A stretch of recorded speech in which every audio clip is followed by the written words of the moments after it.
Cordial saludo, maestro Ley Martín. Un agradecimiento especial para nuestros colaboradores, don Luis Enrique Ríos en Barranquilla y don Ricardo Bedoya en Bogotá.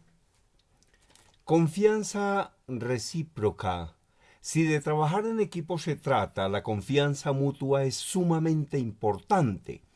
Muchas veces se comparte información confidencial, dinero o se delega en otros alguna tarea que requiere de un alto grado de responsabilidad. También se necesita comprensión. Siempre surgirán diferentes maneras de pensar y de actuar. Por ende, la tolerancia, el comprender que todos somos distintos, hará que el equipo perdure por mucho más tiempo.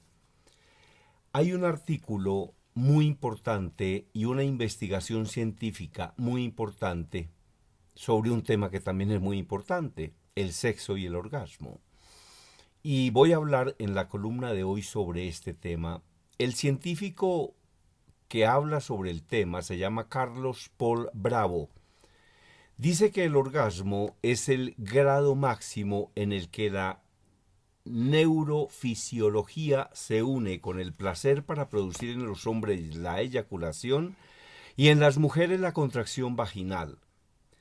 Puede ser involuntario y también ser forzado, pero para llegar al orgasmo hay que tener 3 puntos básicos. Que haya deseo sexual, que haya movimiento mecanicista que lleve a él y al final que sea placentero. Estas son 10 de las preguntas que más le hacen a este experto sobre el tema. Atención a las preguntas y atención a las respuestas. Primera pregunta. ¿Es posible el orgasmo en la violación? Respuesta. Tristemente puede sentirse. Y tenemos datos históricos de la Segunda Guerra Mundial donde mujeres eran violadas con métodos mecanicistas como consoladores y tenían orgasmos involuntarios. Y de hecho, eso es parte del trauma de estas mujeres porque es un efecto no deseado en esa relación. Y obviamente un violador que le caiga todo el peso de la ley. No hay derecho a que eso ocurra. Una persona que hace eso es un miserable y que le caiga todo el peso de la ley.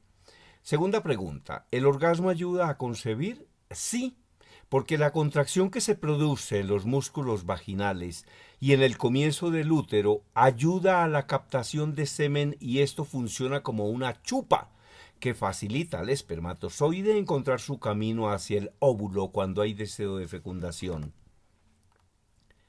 3. ¿Puede haber eyaculación y orgasmo al mismo tiempo? ¿La eyaculación en el hombre, el orgasmo en la mujer al mismo tiempo? Respuesta. A los orgasmos simultáneos o paralelos yo lo llamo la acogida de diamantes, porque cuando es así es el mayor momento de intimidad y comunicación en la pareja. Pero eso para nada significa que deben ser siempre simultáneos. Y la prueba de que no siempre se consiguen es que esto se menciona mucho en las consultas. Si no es paralelo, no pasa nada. Es decir, si no es al tiempo, no pasa nada. Como diría el poeta mexicano, lo importante no es llegar primero, sino saber llegar. Cuarta pregunta. ¿Es igual el orgasmo para el hombre y para una mujer? Unamos 4 volcanes, el Vesubio, el Stromboli, el Etna y el Totumo en Colombia. ¿Qué quiero decir con esto? Que en la mujer el orgasmo es una explosión de colores y en el hombre es más elemental. No nos engañemos.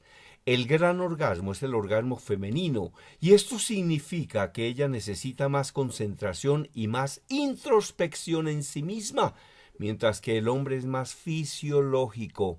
Además, en ellas puede durar hasta 12 segundos y el hombre que diga eso está contando mentiras de Mickey Mouse. Al que diga que también le dura 12 segundos está mintiendo. El hombre es esclavo porque sufre de eyaculación precoz. Es egoísta en su sexualidad y solo le importa su orgasmo, mientras que la mujer hace imagen de colores y sonidos hasta llegar al grito final del orgasmo, que es más largo y estructurado. El de ellos es más corto y elemental, no porque no valga, sino que su tiempo y explosividad, aunque aullemos como locos, no es el mismo. Para las mujeres es mucho más prolongado y mucho más intenso que para el hombre, vea pues. 5. ¿El orgasmo vaginal existe? Respuesta. Sobre lo desconocido se habla más de lo debido, y la realidad es que en la mujer es clitoriano. Por eso los griegos llamaban al clítoris el pequeño dios, porque de ahí nacen todas las contracciones nerviosas que se expanden en el área genital femenina. El clítoris en la fase de meseta preorgásmica se retrae y parece disminuir su erección, y es para tomar el impulso final hacia el orgasmo. Hay gente que lo desconoce y cree que todo se enfrió, pero no. Lo que sucede es que está preparándose para el gran salto y ese salto lo produce el clítoris. Es cierto que la vagina se contrae. Es cierto que durante el sexo anal hay orgasmo, pero todo es reflejo del clítoris. 6. ¿El sexo tántrico es una manera de potenciar el orgasmo? Respeto la medicina tántrica, pero como diría el poeta, no hace falta tanto equipaje para tan corto viaje. Eso significa que en el orgasmo el factor que más interesa allí es la imaginación. La sexualidad termina cuando la imaginación se acaba. Tengo pacientes de 70 años que piensan en su sexualidad al menos una vez al mes. Y tengo pacientes de 20 años que tienen relaciones sexuales fatales porque la imaginación es cero. La imaginación es el primer factor que da movimiento, fuerza e ideas a una buena sexualidad. Luego vienen tanto el uso de juguetes eróticos, que no son una perversión, sino un complemento para la sexualidad normal, como el de la lengua, los dedos y la saliva, que también son parte de la sexualidad. Creo que el buen lector será un buen entendedor. 7. ¿El umbral del dolor aumenta en el orgasmo? Un orgasmo en principio no tiene por qué ser doloroso. Lo es cuando es una violación. Cuando no es violación, pero el hombre es muy fuerte en la penetración, cuando hay una enfermedad vaginal, una afectación neurológica o falta de lubricación vaginal, porque no se puede hacer un coito en seco. Pero exceptuando esto, el placer por dolor no vale. 8. ¿El tamaño importa en el sexo? Es una pregunta eterna, dice el científico. La sexualidad es un tema siempre antiguo y siempre nuevo, y lo digo porque es gracioso que la gente siempre habla de la longitud, pero no de la tumescencia, que es la dureza y la fuerza del pene para penetrar. Aunque sea muy largo, si no hay tumescencia, no vale. Luego esto es lo que cuenta. En la mujer también importa el tamaño de la vagina. Una mujer multípara que ha tenido varios partos siente menos el roce del pene y él no siente el roce de la vagina. Es un tema de ginecólogos porque tiene solución. Pero si tenemos que hablar de los 25 centímetros del pene del hombre, el que hable más de la cuenta está diciendo otra mentira de Mickey Mouse.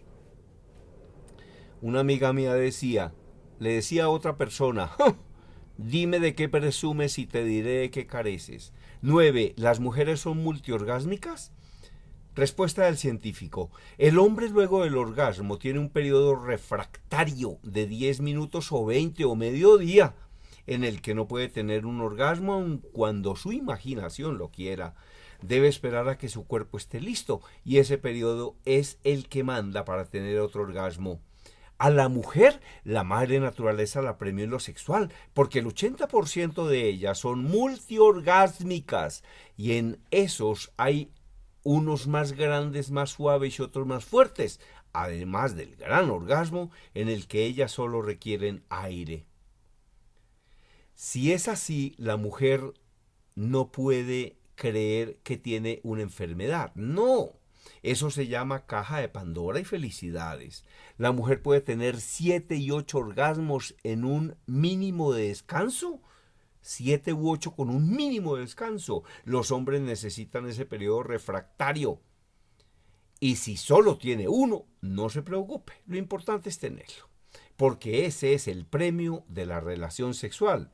Bien logrado, no hace falta lo demás. Pregunta número 11 para el científico entrevistado.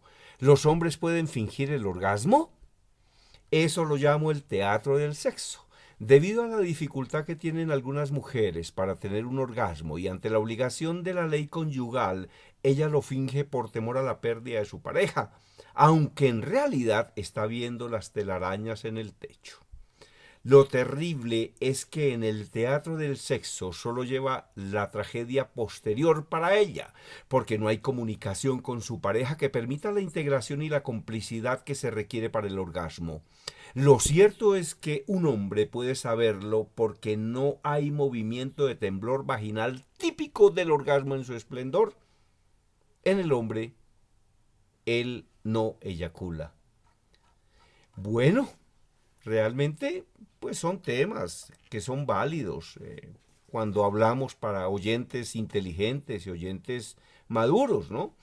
Es una entrevista a un científico, a un investigador muy especializado sobre este tema trascendental, que es el tema del orgasmo. Este científico es el doctor Carlos Paul Bravo y nos ha dado estas orientaciones muy valiosas.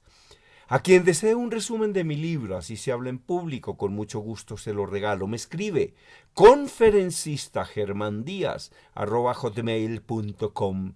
Mi WhatsApp 322-218-7567. Era todo por el día de hoy, maestro Ley Martín. Un agradecimiento a nuestros oyentes en Bogotá, en Colombia y en el mundo. A todas las madres que me escuchan, feliz día, o feliz semana, o feliz mes. Para mí el Día de la Madre tiene que ser todos los santos días, todos. Eso no es que nos portamos mal todo el tiempo y hay un día en el que nos portamos bien con la mamá. Todos los días son el Día de la Madre. Desde Bogotá, la información la presentó